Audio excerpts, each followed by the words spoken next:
The Art Director's Debrief, The Three Musketeers, Number 7, Anatomy of a Suicide Mission. Hello, and welcome back to the Emotive Archive. We left our hero, D'Artagnan, having been formally initiated into the Queen's Secret Service, entrusted with a mission of the highest importance by the brave Constance Bonacieux. The stakes have been set. The enemy, Cardinal Richelieu, has laid a trap that threatens to disgrace the Queen and potentially ignite a war. Today, in our analysis of chapters 17 through 20, we will declassify one of the most famous sequences in adventure fiction, the perilous journey to England. We will anatomize this mission, not just as a swashbuckling ride, but a high-stakes covert operation where every decision is a matter of life and death, and where the bonds of loyalty are tested by fire and steel. This is the story of a plan, a departure, and a series of brutal, systematic sacrifices. The section begins by solidifying the emotional core of the mission, the relationship between D'Artagnan and Constance Bonacieux. Their interactions are a delicate blend of burgeoning romance and the tense professionalism of two operatives on a shared mission. D'Artagnan's motivation is now twofold. He is driven by his Gascon's sense of honor and his newfound loyalty to the Queen, but he is also powerfully motivated by his love for Constance. This personal stake elevates the mission from a simple duty to a passionate crusade. Constance, in turn, places her absolute trust in him. By giving him the Queen's letter to the Duke of Buckingham, she is not just handing him a piece of paper. She is entrusting him with her own life, her mistress's honor, and the political stability of the kingdom. This intimate scene, set against the backdrop of her treacherous husband's return, highlights the immense personal risks involved. This is not a game. It is a deadly serious affair where love and loyalty are the only reliable currencies. With the mission accepted, we move to the planning phase in Chapter 19, Plan of Campaign. This chapter is a masterclass in strategic thinking, showcasing the unique skills of each musketeer. The four heroes gather, and it is the stoic Athos who takes command. This is a critical detail. In a moment of crisis, it is not the boisterous Porthos or the elegant Aramis who leads, but the quiet, thoughtful, and experienced Athos. He is the spy master, the mission commander. His plan is a model of military and espionage strategy. First, he establishes the objective. D'Artagnan must reach London. The mission's success depends entirely on the survival of the messenger. Second, he anticipates the enemy's actions. He knows the Cardinal will have agents posted along every route, that their journey will not be a simple ride, but a running battle. Therefore, he devises a brilliant, if brutal, strategy of sacrifice. The four of them will ride together as long as possible, but the moment they are challenged, one will stay behind to engage the enemy, allowing the others to continue. This is a relay race where the prize is time and the price of failure is death. Each musketeer understands and accepts this. This is the practical application of their famous motto, all for one and one for all.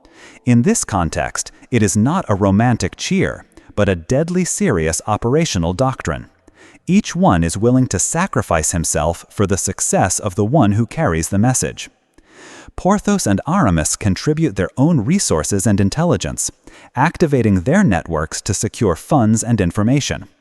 The four servants, Planchet, Grimard, Mousqueton, and Bazin, are also briefed, becoming the essential support staff for this covert operation. This is not just four friends going on a trip. This is an intelligence cell planning a high-risk exfiltration mission. The journey itself, detailed in Chapter 20, is a breathtaking sequence of action and sacrifice. It is where the Cardinal's vast intelligence network is shown in its full, terrifying efficiency. The ambushes are not random, they are systematic and targeted. The first is Porthos. He is drawn into a duel at an inn over a perceived insult. This is a classic tactic. using an opponent's known weakness, in this case Porthos's vanity, to neutralize him. Porthos, true to his character and their plan, accepts the challenge, buying time for his friends to ride on. The second is Aramis. He is shot and wounded in a more direct professional ambush. His injury forces him to stop, further reducing the team's numbers. The third is Athos, the most dangerous of the three. The trap for him is the most sophisticated. He is not challenged to a simple duel.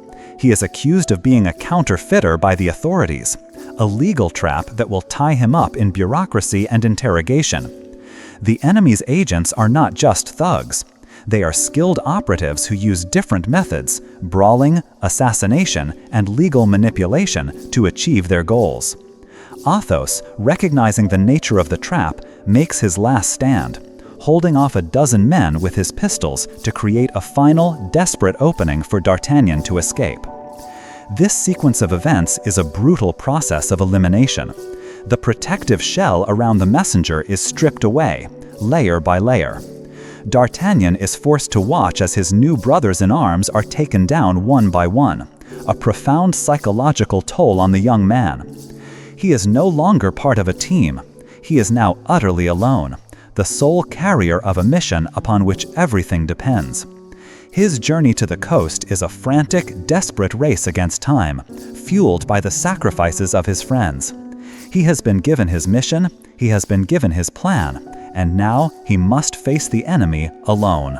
Now that we have anatomized the events within these chapters, let us elevate our analysis and view this journey through the timeless framework of mythology and the history of espionage. D'Artagnan's ride to England is a classic representation of the hero's journey, a narrative pattern found in myths and stories across the world. Specifically, it is the stage known as the ordeal, or the inner cave, where the hero must face his greatest challenge alone, having been stripped of his mentors and allies. Dumas, whether consciously or not, is tapping into a powerful archetypal structure. The Three Musketeers act as the hero's companions and guardians who, one by one, sacrifice themselves so that the protagonist can reach his goal.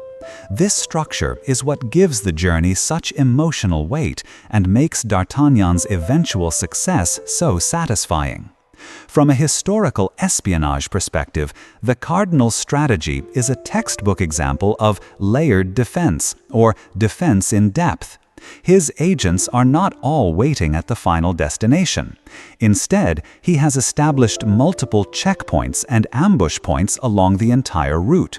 From Paris to the coast, this is a highly effective intelligence strategy designed to wear down and neutralize an enemy operative. It demonstrates the reach and efficiency of Richelieu's network. He has eyes and ears everywhere. The variety of the traps, a bar brawl, a sniper attack, a legal entanglement, shows a sophisticated understanding of his target's individual weaknesses. This is not the work of simple thugs, it is the work of a professional intelligence agency conducting a counter-espionage operation. The Cardinal's goal is not necessarily to kill the Musketeers, but to delay and stop the message they carry from reaching its destination.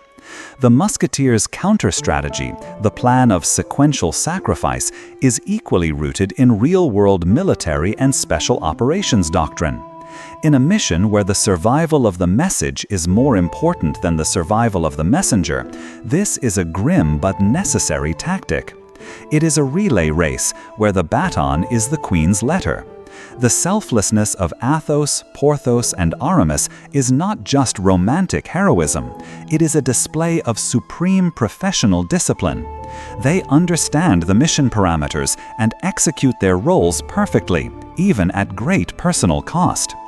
Their actions echo the sacrifices of countless real-life soldiers and agents throughout history, who held a position against overwhelming odds to allow a crucial message or a key figure to escape. Their famous motto, in these chapters, is tested not with wine in a tavern, but with blood on a lonely road. The budding romance between D'Artagnan and Constance also serves a crucial function in the spy thriller genre. Constance is not just a love interest, she is the contact, the handler who provides the hero with his mission. The emotional bond between the agent and his contact adds a layer of personal stakes that elevates the professional duty. D'Artagnan is not just fighting for a distant queen, he is fighting for the safety and honor of the woman he loves. This honeypot dynamic, where romance and espionage are intertwined, is a staple of the genre, used to create emotional depth and moral complexity. Is D'Artagnan's judgment clouded by his feelings, or does his feelings give him the strength to succeed? This question adds a rich psychological layer to the action-packed narrative. Finally, let us consider the artistic and symbolic weight of the journey itself. It is a journey from the center of power, Paris, to the edge of the kingdom, a movement from the known into the unknown. As D'Artagnan rides, he is leaving behind the world of social rules and entering a more primal world of pure survival. The systematic stripping away of his companions is a powerful metaphor for his own maturation. He begins the journey as the youngest, most protected member of the group. He ends it as a lone agent forced to rely entirely on his own courage and cunning. It is a rite of passage, a trial by fire that will forge the boy from Gascony into a true hero. The mission to England is not just about retrieving a set of jewels, it is about the making of a man, the forging of a legend. The adventure is no longer a game, it has become a deadly serious mission, and D'Artagnan must now prove he is worthy of the sacrifices his friends have made for him. Thank you for joining me in the Emotive Archive.